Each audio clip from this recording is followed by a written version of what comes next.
ఈయన బద్దలు పక్కన అమలు చేశారు. కాంగ్రెస్ కాంగ్రెస్ బద్దలు బాక్సులు అయితే నేను చెప్తున్నా. ఆడోళ్ళకి బస్ పెట్టింది సార్, మొగోళ్ళు రాని తెలియదు సార్. ఆడోళ్ళకి పెట్టింది కానీ మొగోళ్ళు ఎక్కడికి తెలియదు సార్.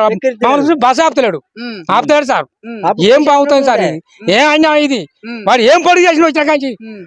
అంటే మీకు కావాల్సింది ఏంది? మొత్తానికి రైతులకు నీళ్ళు ఒకటి కావాలి, రైతు బంధు కావాలి. రైతు బంధు కావాలి. ఉన్నప్పుడు మిషన్ భగీరథ నీళ్లు కేసీఆర్ తెచ్చిండు. ఎవ్వరు తేలే, కేసీఆర్ వల్లనే వచ్చింది మిషన్ భగీరథ నీళ్లు. కాంగ్రెస్ పార్టీ ఉన్నప్పుడు 200 పింఛన్ ఉండే, 2016 కేసీఆర్ పెంచిండు. దయన్న కూడా మా మంచి వ్యక్తి. దయన్న ఉన్నప్పుడు చెర్ల ఎక్కడ చెర్ల ఎక్కడ నీళ్లు నింపాలనేది దయన్న గెరక. ఈ రేవంత్ రెడ్డి వచ్చిన కాడ నుంచి ఒక నీళ్లు చూద్దామన్న సుక్క మడిలా కూడా లేదు, తాగదామన్న నీళ్లు కూడా లేదు. మాకేం గతి లేకుండా అయిపోతున్నాం. కేసీఆర్ సార్ ఉన్నప్పుడు మా తండ్రి లెక్క ఆయన మాకు చూసుకున్నాడు. మళ్ళా ఉండాలి కేసీఆరే.